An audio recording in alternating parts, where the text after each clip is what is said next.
안녕하세요. 필름 찍는 기화입니다. 아무도 기대하신 적이 없는 큰 거 가지고 왔습니다. 오늘의 카메라는 코시나의 매직 사운드 206 매크로.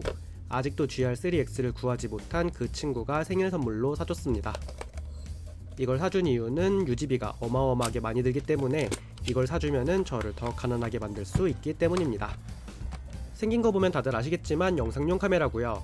1978년에 출시한 오래된 카메라인데 무려 통관 필증이 붙어있는 정식 수입품이고요. 새것처럼 정말 깨끗했는데 이제 쓰다보면 제가 점점 흠을 내겠죠. 시네스티를 비롯한 수많은 영화용 필름들, 뭐 지금 나오는 건 코닥의 비전 3밖에 없지만서도 하여간 옛날에는 영화도 다 필름으로 찍었단 말이에요. 그래서 막 이 필름을 몇백 피트씩 넣어놓고 후루루루루 찍는 건데 덕분에 아직도 대량 생산이 이어지고 있어서 그나마 저렴하게 사진을 찍을 수 있는 겁니다. 이 필름 폭이 35mm라서 35mm 필름으로도 부르는데 이거 넣고 영화 찍으면 당연히 엄청 비싸단 말이에요. 그래서 아마추어용으로 좀 작은 16mm 필름, 가정용으로 더 작은 8mm 필름이 나왔습니다. 그리고 이 8mm 필름 아직도 생산 중이고요. 수석 필름앤 카메라에서 정식 수입으로 팔고 계십니다. 덕분에 이거를 도전해 볼 수가 있었어요. 코닥의 비전 3 50D 슈퍼8 필름이고요. 슈퍼8은 이 8mm 필름을 최대한 넓게 찍으면서 또 이렇게 편하게 촬영할 수 있도록 카트리지에 담아서 나온 이렇게 생긴 필름입니다. 1965년에 처음 나왔고요. 가정용, 홈비디오용으로 많이 사용된 포맷이라서 스티븐 스필버그 같은 거장 감독들도 어릴 때 나의 첫 영화는 슈퍼8로 찍었다 뭐 이런 썰이 많더라고요. 이렇게 필름의 일부가 노출되어 있고 이게 카메라 안에서 촤라라락 넘어가면서 촬영이 되는 방식입니다. 영화용 필름이니까 데이라이트랑 텅스텐이 있잖아요. 얘는 데이라이트 필름이니까 햇빛에서는 노 필터, 텅스텐 조명 아래 섰을 때는 80A 필터를 써줘야 되는데 슈퍼8 카메라들은 거의 이 필터가 내장되어 있습니다. 상황에 따라서 이 부분을 조작하시면 되고요. 필름 넣는 곳을 열어보면 안쪽에 그림으로 많은 설명이 되어 있습니다. 뭐 필름 넣는 법이라던가 아니면은 지원하는 감도라든가 이런 게 그려져 있는데요. 제 카메라는 아주 옛날에 나온 거니까 D필름은 25랑 100, 텅스텐 필름은 40이랑 160만 인식합니다. 근데 그때 나온 필름은 종류가 그거밖에 없어서 그런 거고요. 여기 요 조그만 구멍으로 촬영이 됩니다. 여기 작은 핀이 감도를 인식하는 장치입니다. 필름 넣어서 보여드리자면은 필름 카트리지가 여기 핀을 누르잖아요. 이게 눌리고 안 눌리고 이런 방식으로 감도를 인식하는 거라서 핀이 한 개밖에 없는 제 구형 카메라는 500T 같은 건 인식을 못하게 되어 있습니다. 슈퍼8은 일반, 사운드, 200피트짜리 큰 통 세 종류가 있는데요. 큰 통 장착할 수 있도록 위쪽이 열립니다. 근데 200피트짜리 큰 통은 단종돼서 지금은 구할 수가 없어요. 사운드 필름은 영상뿐 아니라 소리도 기록할 수 있기 때문에 촬영과 녹음을 동시에 할 수가 있고요. 제 카메라는 매직 사운드이기 때문에 소리를 녹음할 수 있도록 이렇게 마이크가 달려 있습니다만 사운드 필름 자체가 또 단종이 되어서 못 씁니다. 원래는 이 필름 구석 부분에 소리가 따로 기록되는 게 있습니다. 어쨌건 일반 슈퍼8은 소리 녹음이 안 되는 거니까 그런 필름 쓸 때는 마이크가 필요 없으니까 이렇게 아예 마이크를 분리할 수 있도록 되어 있고요. 어차피 아무도 슈퍼8 안 하실 걸 알고 있지만 설명하자면 여기 배터리 체크 버튼이 있습니다. 눌러서 이렇게 빨간불이 들어오면 정상이고요. 아래 손잡이 부분을 열어보면은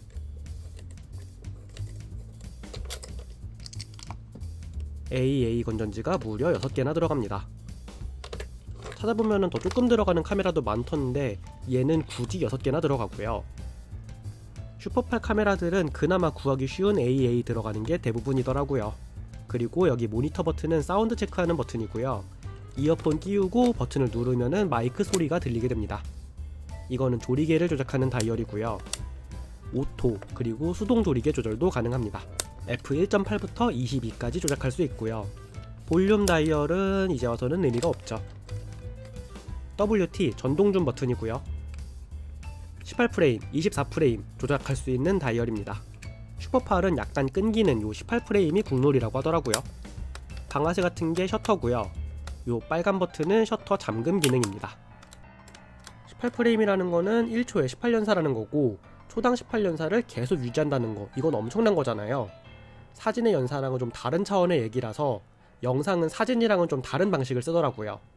이렇게 동그랗게 생긴 로터리 디스크 셔터라는 거 쓰는데 얘가 빙글빙글빙글 이렇게 돌아가요. 그래서 이 셔터가 이런 각도로 열려 있으면 피사체가 잠깐만 보이죠. 근데 이 셔터가 열려있는 각도가 180도다. 그럼 피사체가 더 오래 보이게 되어 있습니다. 이 열려있는 각도로 셔터 스피드를 조작하더라고요. 열릴 개자 써서 개각도, 영어로는 셔터 앵글이라고 하고, 제 카메라의 개각도는 220도, 환산하면 30분의 1초, 셔터 스피드가 상당히 긴 편이고요. 이렇게 개각도가 커서 셔터 스피드가 느린 카메라는 빛이 상대적으로 적은 상황에서도 촬영이 가능하기 때문에 카메라 이름에 XL이 붙는 경우가 많고요. 조금 더 고급 카메라입니다. 줌 버튼은 반셔터를 누른 상태에서만 조작이 가능하고, 이렇게 전동 줌을 할 수도 있고, 손잡이를 조작해서 직접 수동 줌을 할 수도 있습니다. 화각은 7.5mm부터 45mm까지 줌 렌즈인데 이걸 환산하려면 대충 6 정도 곱해주면 됩니다. 그래서 환산을 해보자면 45mm부터 278mm까지 엄청난 화각이 나옵니다. 최소 초점거리는 1.5m지만 여기 매크로 부분을 따로 조작해서 접사 모드를 쓰면은 거의 1cm 접사도 되더라고요. 손잡이 부분을 펼치면은 이렇게 들고 다닐 수가 있고, 우리가 많이 본 익숙한 모양새가 됩니다. 이제 셔터만 눌러보면은 차라락 소리가 들리는데, 이게 초당 18번 회전하는 소리인데 참 좋더라고요. 24프레임으로 바꾸면은 소리가 좀 더 빨라집니다. 촬영 중에는 정면에서도 알 수 있도록 이렇게 셔터를 눌렀을 때만 초록색 램프가 들어오고요.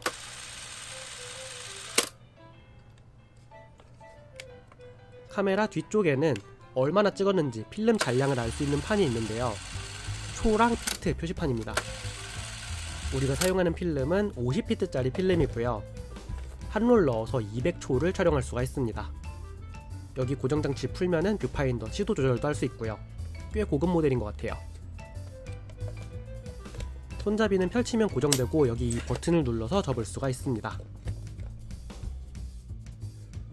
이제 진짜로 필름을 넣고 찍어보기까지 할 건데요. 진짜 찍기 전에 카메라 되나 안 되나 확인해 봐야죠. 필름에다가 이렇게 펜으로 표시를 하고,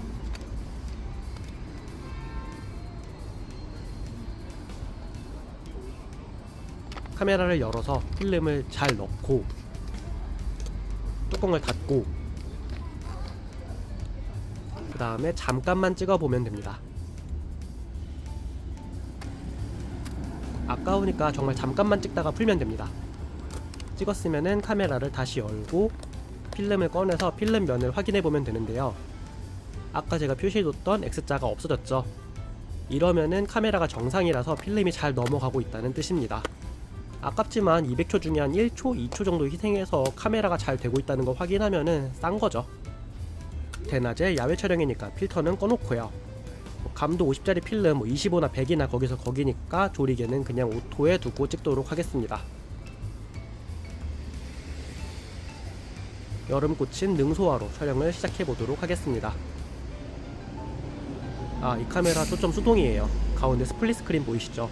초점 잘 맞춰야 되더라고요. 그 다음에 왼쪽 아래 조리개 표시창이 보입니다. 반셔터 누르면은 자동으로 조리개 값이 움직이고요. 오토 모드일 땐 이렇게 알아서 저 조리개로 내가 찍을게 란 뜻이고, 수동 모드일 땐 내가 고른 값이 표시됩니다.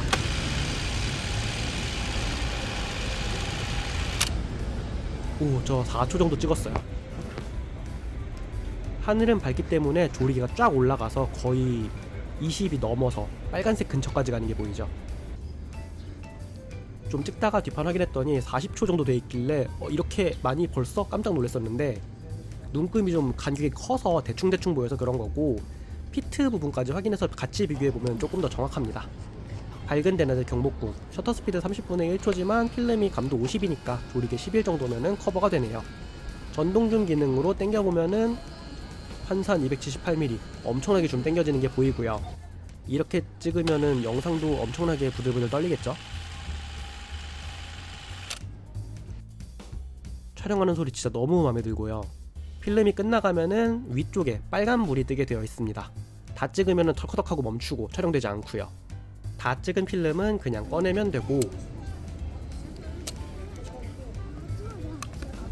다 찍은 필름이랑 안 찍은 필름이랑 헷갈리지 않도록 다 찍은 필름의 필름 면을 확인해 보시면 이렇게 익스포즈드라고 촬영이 완료됐다고 표시가 보입니다. 그럼 이 필름을 이제 어떻게 해야 되느냐? 합정역 3번 출구 근처에 있는 데이포 레코드라는 여기다 갖다 맡기시면 현상과 스캔이 됩니다.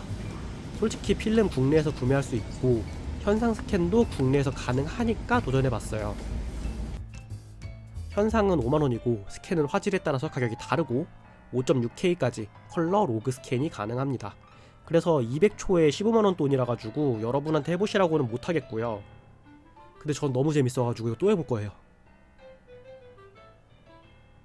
이번에는 이게 어떤 느낌인가 제가 연습해본 거라서 막 찍어본 결과물 보여드리도록 하겠습니다. 이번 주에도 영상 봐주셔서 감사합니다.